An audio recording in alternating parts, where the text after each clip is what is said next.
I thought retirement meant freedom. I thought I'd earned the right to choose my own ending. But somewhere between the visa office and that government hallway, I learned something nobody tells you. Your freedom only exists until someone changes the paperwork. Then you're just another foreigner standing in line, holding documents that don't mean anything anymore, watching your entire life get reduced to a stamp they won't give you. I had a home, I had a routine, I had someone who needed me, or at least that's what I believed. And then one policy change, one new rule I didn't even know existed, turned everything I'd built into something illegal, just like that. No warning, no grandfather clause. Just a letter saying my time was up, and a choice I never thought I'd have to make. If stories like these matter to you, hit that like button, drop a comment, and let us know where you're listening from. It helps us keep sharing these voices. This account was sent to us by a viewer who spent 5 years building a life in Thailand, only to lose it all in a single immigration ruling. He wanted others to hear what really happens when the rules change overnight. The letter arrived on a Tuesday morning while I was eating cow tom at my usual spot near the lake. The envelope had a Thai government seal, my name typed in English below script I couldn't read. I opened it with my butter knife, right there at the plastic table, thinking it was just a renewal notice. I read it once, then twice, then a third time, slower, trying to make the words make sense. Policy changes, new financial requirements, visa renewal denial. 45 days. I sat there staring at the page, the soup going cold, feeling like the ground had shifted beneath my feet. The morning continued around me. Motorbikes buzzed past, a dog scratched itself under a tree, and I was holding a piece of paper that said my entire life here was about to end. Benjawan was out shopping when I got the letter. She'd left early to hit the morning market, the way she did every Tuesday. I stayed at the table for another hour, reading the letter over and over, trying to find something I'd missed, some loophole that would make it not real. But the words stayed the same. Insufficient financial documentation, revised income thresholds, mandatory bank deposit requirements. I didn't understand most of it, but I understood the end result. My retirement visa wasn't going to be renewed unless I met standards I hadn't even known existed. I thought about calling someone, but who? So I just sat there, alone with the letter, feeling something I hadn't felt in years, that old familiar sensation of being powerless, of watching your life get decided by people in offices you'd never see, people who didn't care whether you stayed or went, because to them you were just a file number, just another Farang who'd overstayed his welcome. When I finally went home, I found Benjawan in the kitchen putting away groceries. She looked up when I walked in, smiled that quick smile she always gave me when she was busy, and went back to organizing vegetables. I stood in the doorway holding the letter. "What wrong?" she asked. I held up the letter. "Immigration sent this.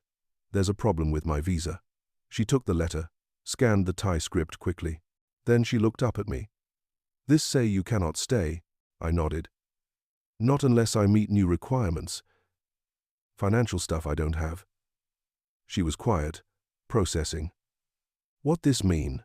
I tried to explain as simply as I could. "It means I might have to leave Thailand, unless we find a solution." She went very still. "You have to leave?" "When?" I told her 45 days. Her face just sort of closed off, like a door shutting.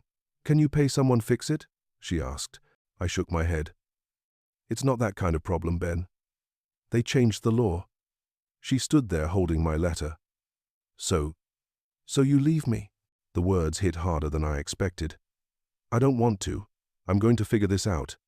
But even as I said it, I wasn't sure I believed it. She handed the letter back and turned toward the sink. She didn't say anything else, just turned on the water and started washing vegetables, her movements faster than usual. I went to the bedroom and sat on the edge of the bed, feeling the walls close in around me. I kept thinking about the day I'd first arrived in Bangkok, 5 years earlier. I'd just taken the buyout package from the city of Thompson after 32 years, maintaining water infrastructure in sub-zero winters. The divorce from Linda had been finalized 3 months before. We'd split everything down the middle, and I'd walked away with just enough to start over somewhere warm. I didn't have a plan exactly, Just knew I couldn't spend another winter in Manitoba watching my life shrink to nothing. So I bought a one-way ticket to Bangkok. The first thing that hit me when I stepped off the plane was the air, warm and wet and smelling like flowers and exhaust. I remember thinking, this is it. This is what I've been missing. No more ice. No more scraping windshields at 5 in the morning.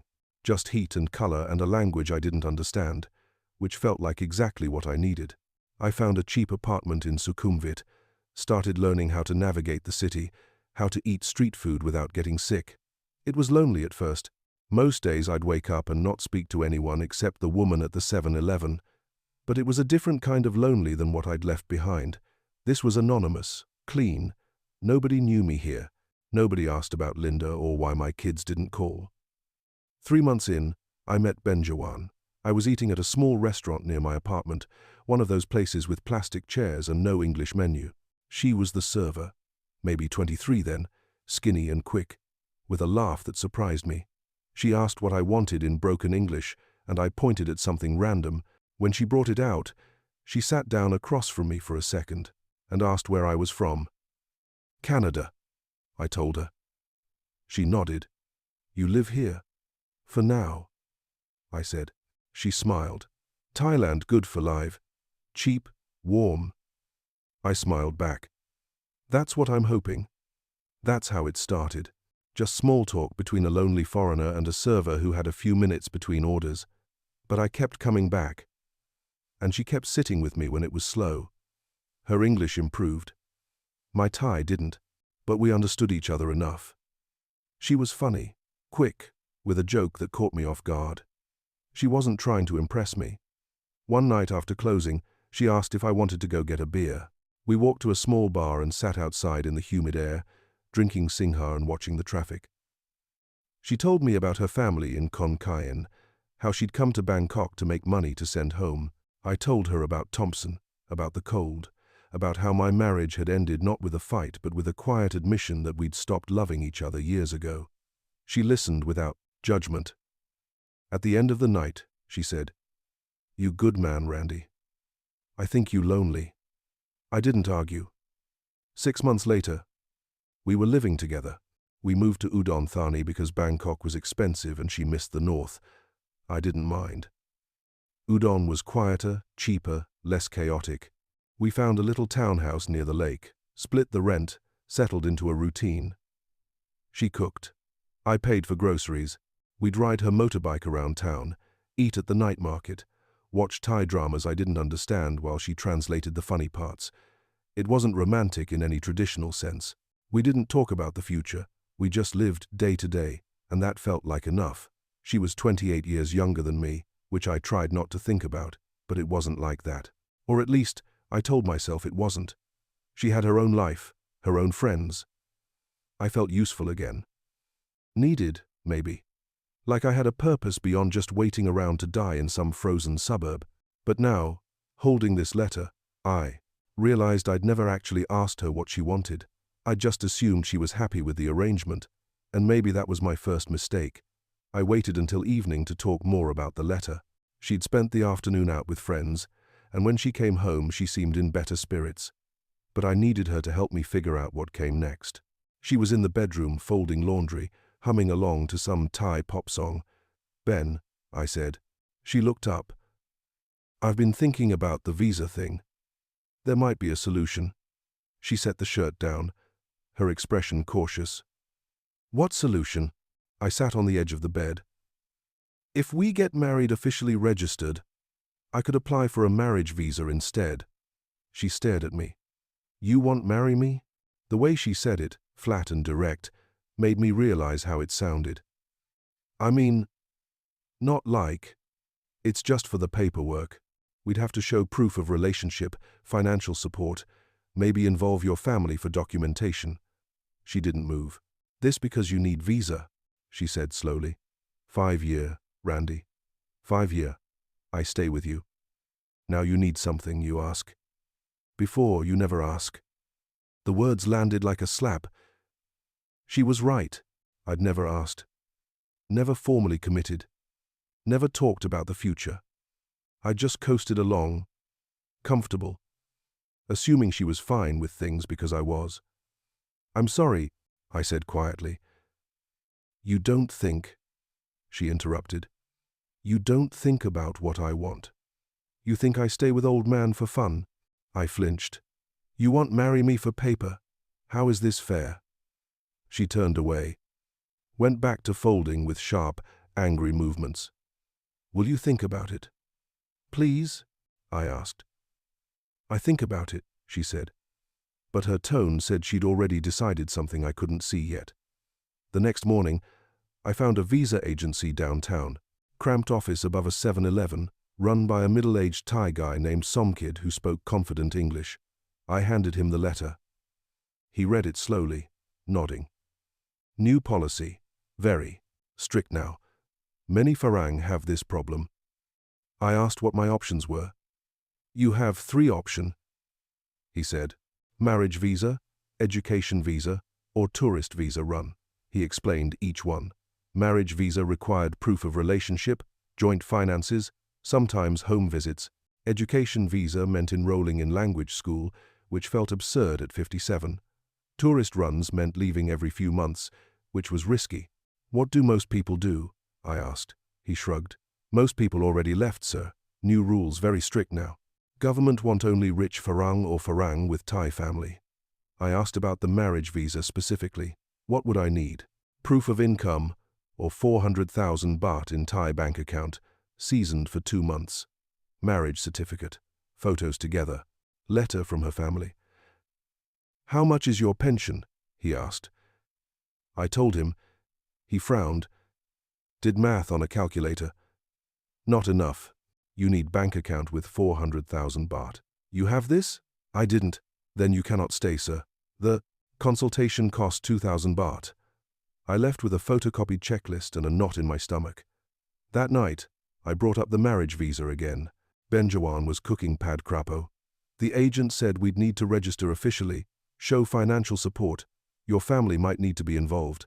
She stopped stirring, turned around. "You asking me marry you?" "I guess I am," I said carefully, "but it's for the visa.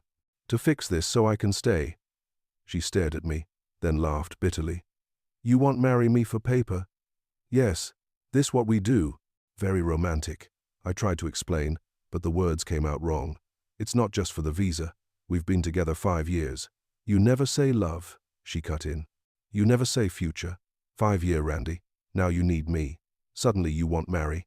You think I stupid?" I didn't think she was stupid. I thought she was exactly right. "Will you help me?" She turned back to the stove. "I talk to my family. See what they say." That night, we ate dinner in silence. She finished first, got up without clearing her plate, went to the bedroom and closed the door. A week later, Benjawan told me we were going to Khon Kaen to see her family. We took a bus east through rice fields and small villages. She didn't talk much, just stared out the window, texting someone. Her mother's house was a small wooden structure on stilts with chickens underneath. Her mother came out a tiny, weathered woman who gave me a little way. Benjawan's brother Narong was there too. Stern man in his 40s, built thick from construction work. We sat on woven mats in the main room. Benjawan started explaining in Thai. I caught bits: my name, visa, Farang, marry. Narong listened, his face getting darker. When she finished, there was silence. Then Narong spoke to me directly. "You want marry my sister?" It wasn't a question. "Yes," I said. "Because of visa?" I hesitated. "Partly. The visa rules changed. If we don't get married, I'll have to leave Thailand. But I also care about her. We've been together 5 years. He didn't look convinced. "How much money you have?" I tried to be honest without sounding pathetic. "I have a pension, small savings. It's enough to live on, but the new requirements want more." "You own land? House? In Canada?" I shook my head.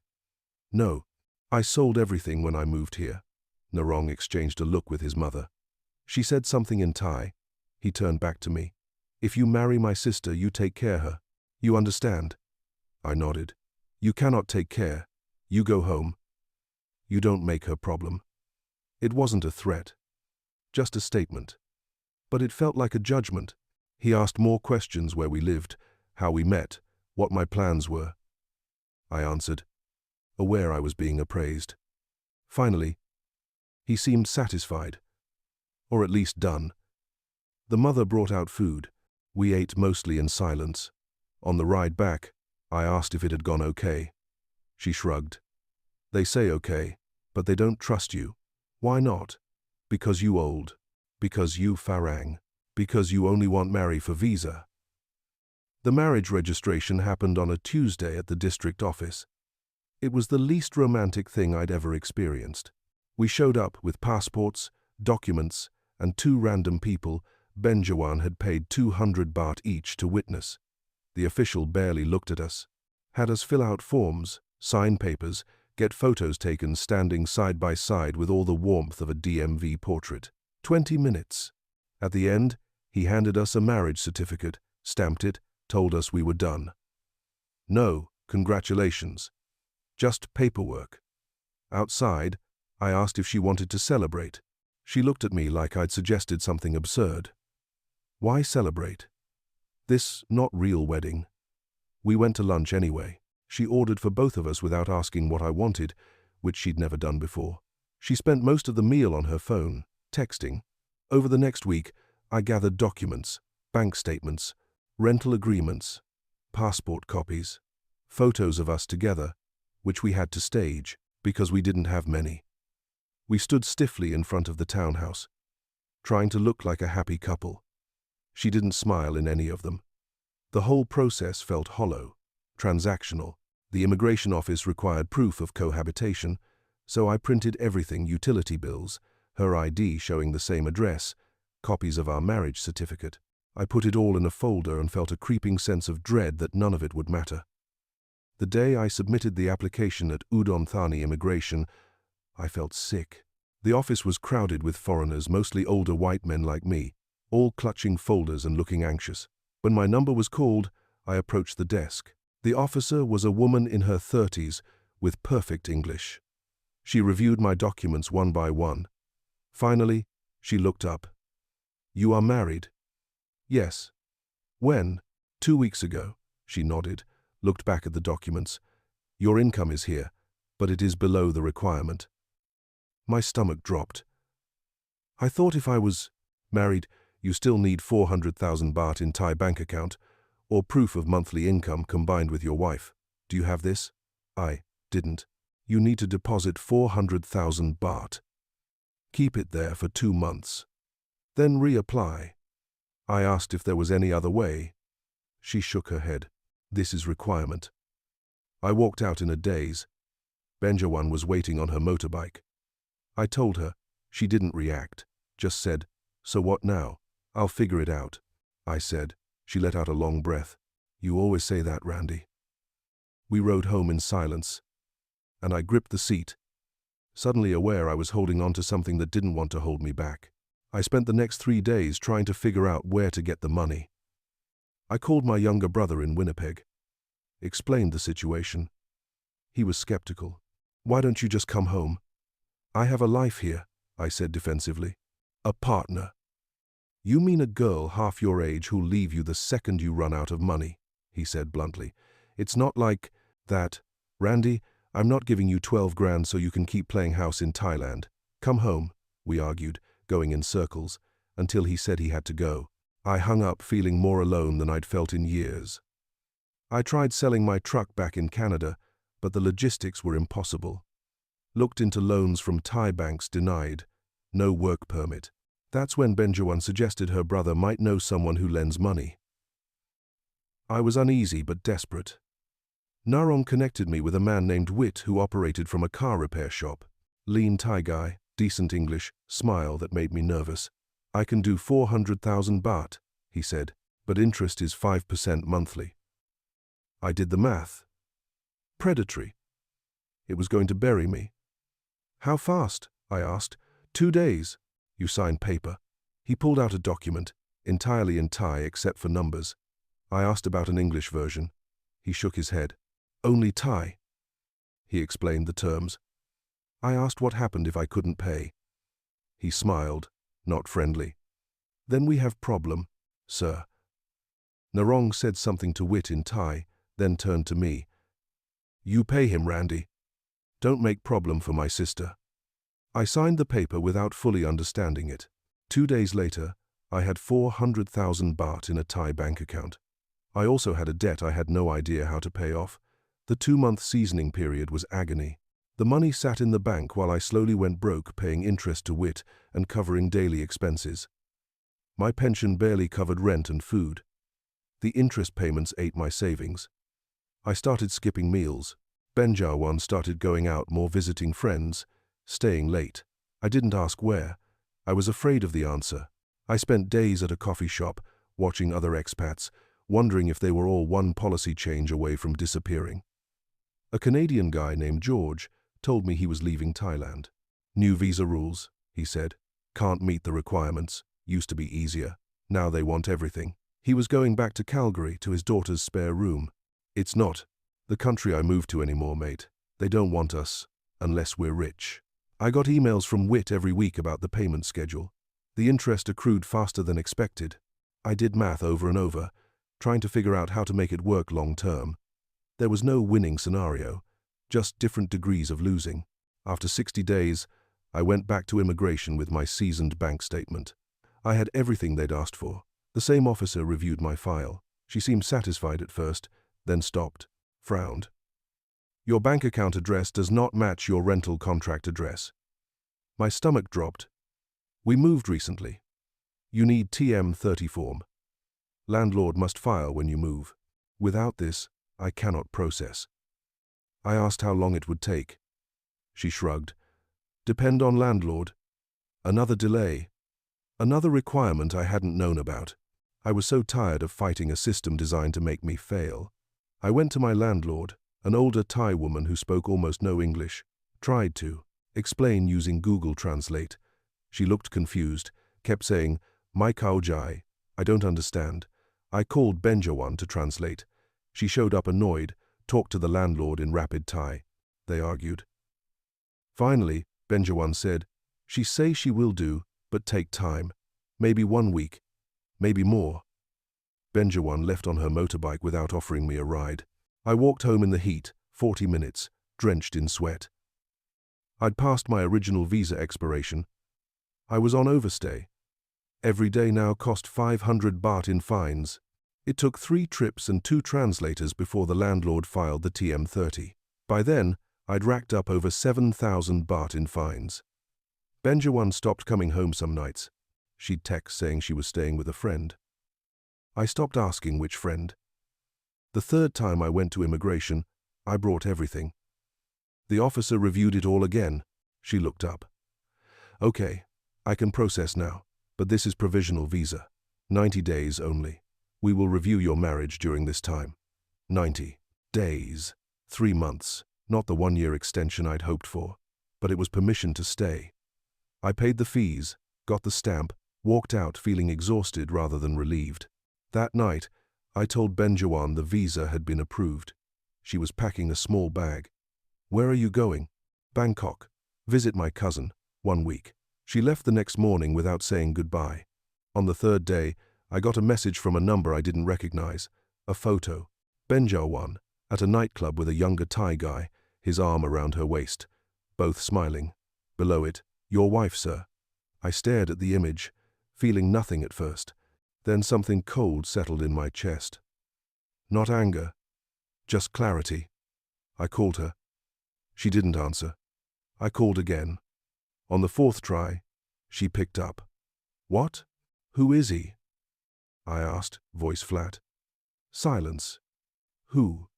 "The guy in the photo someone just sent me." More silence. Music in the background. "A friend," she said finally. "Doesn't look like a friend." She sighed. "Randy, I'm 28. You think I stay with old man forever?" The words hit me, but they didn't hurt the way I expected. Maybe because I'd known this was coming. "So that's it? You're done?" She was quiet. When she spoke again, her voice was harder. "I try, Randy. I help you. But you only need me for visa. I also have life. I want things. You don't give me things. You don't give me future. You just need me stay so you can stay. You think this fair? I wanted to argue, but I couldn't. Because she was right. I had needed her. I'd asked her to marry me not because I loved her, but because I needed her signature. I'd hung my survival on her. I'm sorry, I said quietly. She laughed. Bitter. You always sorry. But sorry don't change nothing. A pause. I could hear her breathing. I'm not coming back. You can keep house. But I'm done. The line went dead. I sat there holding my phone, staring at the photo, and I didn't feel angry. Just tired. So tired. She'd been right about everything. I hadn't loved her. I'd needed her. And you can't build a life on need. I stayed in Thailand for another 2 months, seeing out my 90-day stamp. Kept paying Wit his interest. Kept living alone. Kept going through the motions of a life that had already ended. Benjawan never came back. I heard from Narong once, a terse message saying she was living with someone else. Someone her age. Someone with a future. I didn't respond. I started making arrangements to leave. Sold what little furniture I'd bought. Packed my 2 suitcases. Booked a one-way ticket to Vancouver. I had a cousin there who said I could stay on his couch. On my last day in Udon Thani, I walked through the morning market one final time. The same vendors I'd seen for 5 years. The same smells, grilled pork and jasmine and exhaust. The same sounds, Thai language, motorbikes, birds I'd never learned the names of. I felt like a ghost moving through it all. At the airport, the immigration officer took my passport, stamped it, without looking at me. I wondered if he knew my story, if I was just one of hundreds of foreigners cycling through each day. I collected my passport, walked to the gate, sat and waited for boarding. On the plane, I got a window seat. Watched Thailand disappear below the clouds as we climbed, rice fields and rivers shrinking into abstract patterns. I thought about what I'd lost, not just the country or the visa or the relationship, but the idea that I could escape myself, that geography could fix what was broken. I'd spent 5 years thinking I was building a new life, but really I'd just been hiding from my old one. And the thing about hiding is, eventually, you run out of places to go. I didn't cry, just closed my eyes and let the hum of the engines fill my head. Somewhere over the Pacific, I realized the saddest part wasn't losing Benjawan. It was realizing I'd never really had her. She'd been there, physically, sharing space. But I'd never known what she wanted, what she dreamed about. I'd loved the idea of her young, uncomplicated, content with what I could offer. But the real her? I'd never even tried to know her.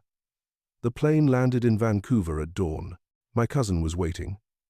He gave me a hug, asked how the flight was. I said fine. We drove to his apartment in Richmond.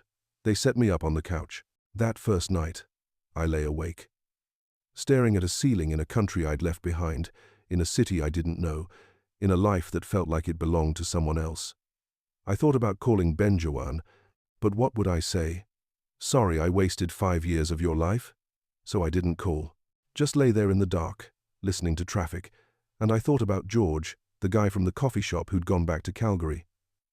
I wondered if he felt the same way I did. Displaced. Unmoored. Like a refugee from a life that had never really been ours. The rules had changed. Thailand had changed its visa policy, and guys like us, guys who weren't rich, who didn't have big bank accounts, we'd become inconvenient, expendable, and I couldn't even be angry because on some level it made sense. What had I contributed? What had I given back? I'd taken the cheap rent and the warm weather and the company of a woman young enough to be my daughter, and I'd told myself I'd earned it. But rights don't work that way. A few weeks later, I got a message from Wit. You owe 60,000 baht. When you pay. I'd missed 2 months while dealing with the move. I didn't have it. I wrote back saying I was in Canada, couldn't pay, was sorry. He didn't respond. I hope he didn't try to collect from Benjawan. That would just be one more way I'd made her life harder. I found a job stocking shelves at a grocery store in Richmond. Minimum wage, night shifts, work I hadn't done since I was 20. But it was something. My cousin was patient. but I could tell I was wearing out my welcome. I found a basement suite in Surrey, shared with 2 other guys. We didn't talk much, just coexisted. It was lonely in a different way than Thailand had been. There, I'd been lonely because I didn't fit. Here, I was lonely because I'd failed, because I'd tried to build something and it collapsed, and now I was 57 years old, living in a basement with roommates, working a job I hated, in a country that felt more foreign than Thailand ever had. Sometimes, late at night after my shift, I'd sit on the bus and think about Benjawan. I wondered if she was happy, if the guy in the photo treated her better than I had, if she ever thought about me, or if I'd just become a story she told her friends. I hoped she was happy. She deserved that. She deserved someone who saw her as more than a solution to a problem. One night, about 6 months after I'd left, I got a Facebook message from George. "Hey mate, heard you made it back to Canada. How you holding up?" I told him the truth. "I'm okay. Working. Living in Surrey. It's different," he wrote back immediately. "Yeah, it is. I'm in Calgary with my daughter. It's not bad, but I miss it, you know, the warmth, the ease." I knew exactly what he meant. I wrote back, "Do you regret it? Going to Thailand in the first place?" There was a pause. "No, I don't regret it. I regret not having a better plan, not understanding the rules, but I don't regret trying. At least we tried, right?" I thought about that. "At least we tried," I wrote back. "Yeah, at least we tried." It wasn't much of a consolation, but it was something. I kept working, kept living in the basement, kept sending my pension to a bank account I barely touched. I'd lost weight, lost my tan, started to feel old in a way I hadn't in Thailand. Here, everything was orderly and cold and quiet, and I felt like I was fading into the background. Just another old guy stocking shelves at 3 in the morning. I thought about dating, but I couldn't imagine it. What would I even say? So I didn't try, just worked and slept, and waited for something to change. 1 year after I left Thailand, I got a notification, a memory from Facebook, a photo of me and Benjan at the lake, taken 3 years earlier, sitting on a bench, her head on my shoulder, both smiling. I didn't remember taking it, but looking at it now, I could see something I'd missed. She wasn't happy. Her smile didn't reach her eyes. She was performing, and I'd been too oblivious to notice. I deleted the photo, not out of anger, just because it hurt to look at it. I'm not angry at Benjawan. I'm not even angry at Thailand or the immigration system, because none of it was personal. It was just life. Just the reality that you can't build a future on need, that visas expire and people leave and rules change, and if you don't have a foundation deeper than convenience, eventually it all falls apart. I should have known that, should have planned better, should have been honest with myself about what I was doing and why. But I didn't, and now I'm here, and she's there. And the life I thought I was building turned out to be nothing more than a story I was telling myself, just another foreigner passing through. The rules changed, that's all, and I was never going to win. I still think about Thailand sometimes, not with longing exactly, more like a dream you had once that felt real until you woke up. I remember the heat and the sounds and the way the air smelled before the rain. I remember eating pad thai from a street cart at midnight.